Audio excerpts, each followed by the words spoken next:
The gyroscopic investing desert strategy is one of the most versatile strategies I've come across in making these videos. Most of the strategies that we've covered have focused primarily on maximizing long-term growth, but haven't paid too much attention to the other categories of investing performance such as consistency, dependability, and tranquility of those returns. As a result, there's always been some caveats, such as the possibility that the superior on-paper returns won't be the same going forward, or that the experience of getting those returns might cause some investors to sell their investments early, thereby not realizing the full potential of those investing strategies. But so far, the majority of those reliable strategies that we've covered have had one or two things in common. They've struggled to produce even respectable long-term returns, or they're overweighted in an asset that some investors simply wouldn't be comfortable holding for long enough to reap the rewards that they bring. Today, we're going to be looking at the desert portfolio popularized on the gyroscopic investing forums. This strategy is very similar in many respects to the permanent portfolio in the sense that its primary goal seems to be to produce as consistent and dependable a return as possible in a wide variety of economic situations, as well as to avoid taking any huge losses in the short term. In other words, to do its best to make sure that an investor's anxiety alarms never go off. However, as a secondary goal, it also attempts to fix the problem that most of these other reliable portfolios face, having those unacceptably low long-term returns. But does it actually succeed? Let's find out. But before we get going, be sure to like this video if you haven't already, as it really does help out the channel a lot, and subscribe with notifications on for more money-related videos like this one every single week. And if you want to further support this channel, you can check out some of the links I've left in the description below, which includes a link to the investing platform M1 Finance. Get started investing for free today. The desert portfolio has you split your investments up into 3 different assets. 60% of your funds goes toward a total stock market index fund, 30% goes into intermediate term treasuries, and the remaining 10% goes into gold, which is on the high end of the 5 to 10% experts typically recommend for gold investors, but unlike other reliable allocations we've covered, it at least is within that recommended range. As usual, we'll start our analysis by looking at the desert portfolio's historical returns. To analyze the returns, we'll be looking at several different metrics, namely the short and long-term inflation-adjusted returns for every starting year for which I have available data on all the assets, in this case that's since 1927, the risk-adjusted returns, how often the portfolio loses money on an inflation-adjusted basis, and how severe those losses were, and of course how dependable the strategy is based on how sensitive those long-term returns are to when you decide to start investing. So based on the data I have since 1927, the average 40-year inflation-adjusted return for the desert portfolio is about 5.6% per year. Its worst-case return was around 3.7% per year, assuming you began investing in 1938, and its best-case scenario was an average return of around 7.5% per year, assuming you began investing in 1980. That suggests that a $10,000 investment would grow to, on average, around $88,200 over the course of 40 years after adjusting for inflation. At worst, you're looking at a nest egg of around $43,200 and at best $178,200. In any given year, the returns have been as high as 35% or as low as negative 21%. On average, they hover around 6.5%.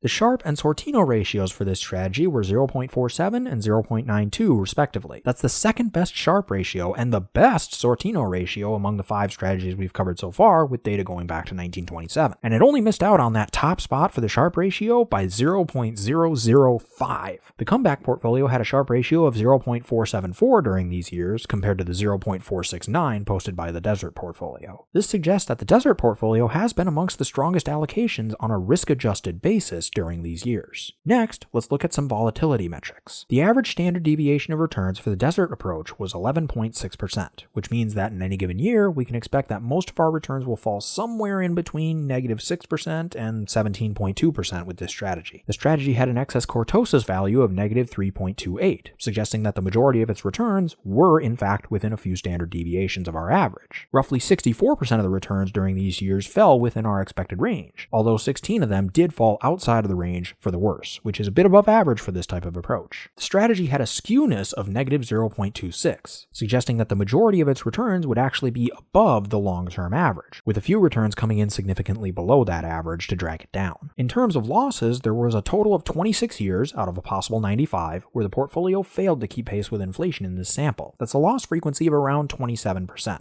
Of those losses, 8 fell by at least 10% and 2 by at least 20%. Thankfully, most of those downturns were recovered from relatively quickly, as there was only 3 10-year stretches where the strategy failed to keep pace with inflation. Those were the stretches ending in 1975 and 76 and 1979. In all 3 cases, the portfolio trailed inflation by less than 1% per year. So noteworthy, but not all that bad, all things considered, especially considering where inflation was in the 1970s. Next, let's talk about start date sensitivity. Start date sensitivity, at least as we're measuring it in this series, takes a look at the rolling returns of the 10 years prior to each initial investment date and compares it to the rolling returns of the following 10 years to see how big of a difference there is between the two. It's a good way to get an idea of how dependable or trustworthy an investment strategy's returns have been historically. And ideally, we want to keep our total start date sensitivity, measured here by the difference between the largest underperforming decade and the largest overperforming one, as low as possible. The Desert portfolio had a total start date sensitivity of 19.6% during this time frame. The largest overperformance was 10.3%, which took place from 1949 to 1959. In those years, the Desert strategy had an inflation-adjusted return of 10.3% per year, beating out the returns from 1939 to 49 of 0.02% per year. The largest underperformance was negative 9.3%, when the returns from 1937 to 47 failed to match the returns produced from 1927 to 1937. On average, its start date sensitivity hovered around 3.8%. That just about wraps up our analysis of the strategy's returns. Now, let's move on to our crash analysis. A crash analysis is important to do for any investing strategy you're looking at because it's important to know that if you're going to be putting your life savings into something, that you'll be able to weather the storms when they come, financially and otherwise. In these videos, we look at several different metrics when analyzing crashes. They are the depth of the crashes, how long it took for the portfolio to bottom out,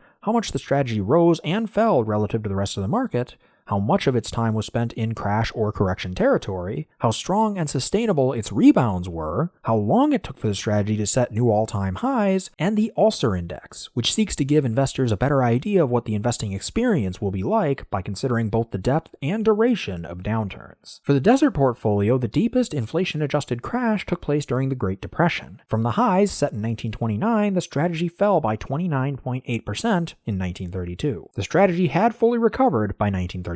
However, the Great Depression was not actually the longest downturn. That honor goes to the 7-year downturn between 1938 and 1945, which, at its worst, trailed inflation by 21%. Other notable downturns like the oil crisis the early 1970s, the dot-com crash, and the Great Recession lasted 6, 4, and 2 years respectively, while trailing inflation by as much as 28%, 18%, and 17% at their worst. The average downturn saw the Desert portfolio fall by 12.5% from previous highs, with a downside deviation of 6.4%. Suggesting that the majority of downturns would see drops between 6 and 18% once they bottom out. On average, it takes around 4 to 5 months for the portfolio to bottom out. This gives it a dive rate, or the amount the portfolio would have fallen in an average downturn if it continued falling at the same rate for a year, of 33%. In terms of recovery, in the year immediately after bottoming out, the Desert portfolio had a minimum, average, and maximum rebound intensity of 0.04%, 14.3%, and 24.8%. If we filter those results to only look at how it bounced back following major market crashes, we see that it jumps about 11.7% the year following a market bottom on average, with the minimum and maximum rebounds coming in at 0.04% and 19.9% respectively. To get an idea of its longer-term resiliency, we can look at what I call the portfolio's comeback magnitude, which measures how much the portfolio grows each year on average between bottoming out and setting new highs. In this case, the Desert portfolio's comeback magnitude was 6.7%. On average, it took a little over 2 years and 1 month for the Desert portfolio to set new highs after bottoming out. This means that on average, downturns from start to finish lasted roughly 2 years and 6 months. It spent 21% of its time in correction territory and just 7% of its time in crash territory. Its downside capture ratio, which measures how far the portfolio falls relative to a benchmark in the months the portfolio is down, is 78% when measured against the total stock market index, suggesting that when the Desert portfolio falls, it does so considerably less than the market as a whole. Unfortunately, when the portfolio was rising, it was also doing so at a slower rate than the overall market, scoring an upside capture ratio of 43. This makes its overall capture ratio 56, suggesting that its strong downside protection was not quite enough to make up for its lackluster upside potential relative to the overall stock market. Of course, this strategy isn't primarily trying to maximize growth, so that's to be expected. Since this strategy is trying to be consistent, dependable, and tranquil above all else, I'd say that its downside capture ratio is probably the more important metric to look at in this case, and in that metric, it looks fairly strong. So this is definitely a bit of a mixed bag. On the one hand, compared to all other strategies we've covered in this series so far, with data going back to 1927, the Desert portfolio holds up pretty well in many of the tranquility metrics. It's tied with the classic 60-40 strategy for trailing inflation inflation less frequently than any other strategy during these years, and it limits its losses to less than 10% more often than any other strategy outside of the permanent portfolio. Its average and maximum downturn depth also come in second best behind the permanent portfolio. On the other hand, it holds the weakest or second weakest marks in rebound intensity metrics, suggesting that quick bounce backs is not its strong suit, but it does return to being roughly middle of the pack in terms of sustained resiliency, as measured by comeback magnitude and comeback duration. Due in large part to that and its high levels of tranquility, it has the second best overall average downturn duration of 2.5 years and the shortest maximum downturn duration of 7 years, even beating out the runner-up of 9 years set by the permanent portfolio. So what we've got here is a portfolio that reacts relatively slowly to external conditions year to year,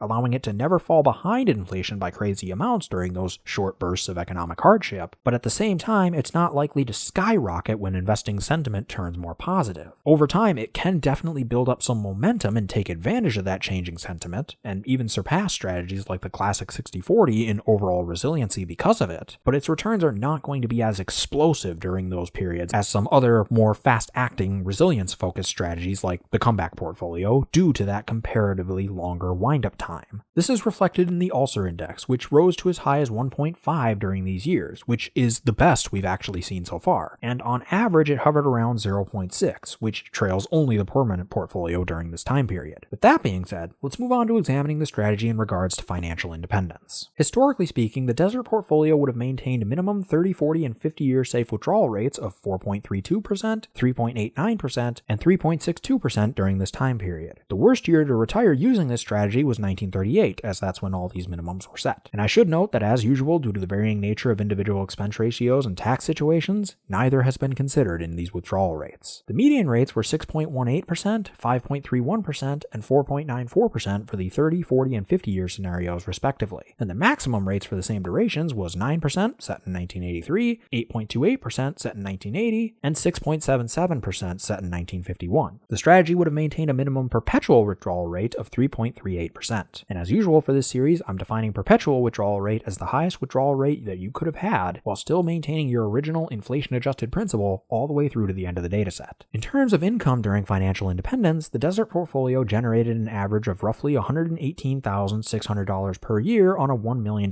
nest egg among all available 30-year cycles. The median income was a bit below that at around $113,100. Over the first 5 years of financial independence, those figures clocked in at a little over $68,000 a year, with income rising roughly 95% of the time. The accumulation phase of financial independence is where you're still putting money away for your future. The primary metrics here are what percentage of our income are we saving, how do our expenses change over time, how long do we plan to be retired, and how long will it take us to reach financial independence based on that information and the performance of our investing strategy. Assuming that we save 15% of our income, we're planning on a 30-year retirement, and our expenses changed in line with inflation as measured by the CPI, a hypothetical investor would have reached financial independence in 9 of the 95 scenarios. On average, achieving FI with this strategy and at this level of savings took about 83 years. The fastest was 73 years starting in 1927, and the slowest was 88 years starting in 1933. With a 30% savings rate, the investor would have reached their goal in 64 of the 95 scenarios, on average taking about 48 years to do so, with the fastest being 29 years in 1927 and the slowest being 64 years in either 1933 or 1934. With a 50% savings rate, a hypothetical investor would have reached financial independence in 80 of the 95 scenarios. On average, it took 21 years to reach FI, with the fastest being 10 years starting in 1927 and the slowest taking 36 years starting in 1956, 57, 58, or 1960. And finally, with an absolutely crazy 70% savings rate, the numbers improve even further, with a hypothetical investor reaching financial independence in 88 of the 95 scenarios. On average, it took 9 years to reach FI, with the fastest being 5 years starting in 1931 or 32, and the slowest taking 21 years starting in 1965. Comparing the Desert portfolio to all other strategies we've covered since 1976, as that's the earliest year for which I have available data on all of the investments for all of our strategies, we see that it performs reasonably well across the board. Out of the 10 strategies we've covered so far, it ranks in the top 7 in all but 2 metrics: the single-year baseline return and the single-year max return. It ranks in the top 3 in a variety of metrics, including the Sharpe and Sortino ratios, both of which were third, the overall capture ratio, which was also third, its ability to prevent truly crushing downturns of 20% or more, which it was actually tied for second, surprisingly, its minimum rebound intensity, which it actually finished first, perhaps suggesting that once gold was no longer longer being artificially held at a specific price, it became a little bit more immediately resilient, at least on the low end of the spectrum. Its average downturn duration, which was third, as well as its maximum comeback and downturn durations, both of which were tied for third. Its time spent in crash territory, which was in a multi-way tie for first at 0%. Its 30-year safe withdrawal rate and perpetual withdrawal rate, both of which were second, and its ability to reach financial independence at those elevated savings rates. It was third at 30%, tied for third at 50%, and tied for first at 70%. That's quite a long list that covers a wide variety of categories. And to be perfectly honest, out of the allocations that we've covered so far, this might just be the most fitting of the jack of all trades, master of none title. Yes, it does come in first in a couple of metrics, but the vast majority of them are average to a little above average, with precious few being legitimately poor. Perhaps more importantly, it manages to accomplish its goals pretty darn well. Since 1976, it has the best overall returns of any allocation that we've covered that isn't a variation of the all-stock strategy, with returns of 7.1% per year after inflation. But it does this while adjusting well for risk on both the upside and the downside. With a standard deviation of 10.1%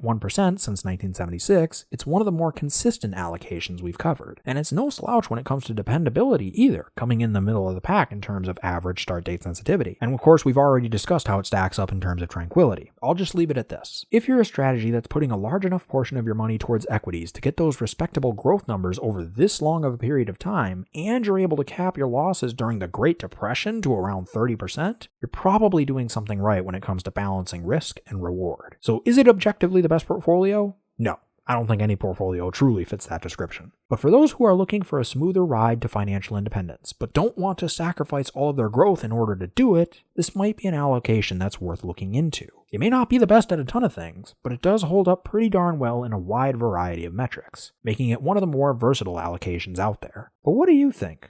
Let me know in the comments section below. But that'll do it for me today. Once again, if you enjoyed this video, be sure to smash that like button if you haven't already, subscribe, and hit that bell next to my name so you'll be notified of all my future uploads. I generally upload every single Monday, and if you have a friend that would be interested in this kind of content, be sure to share it with them.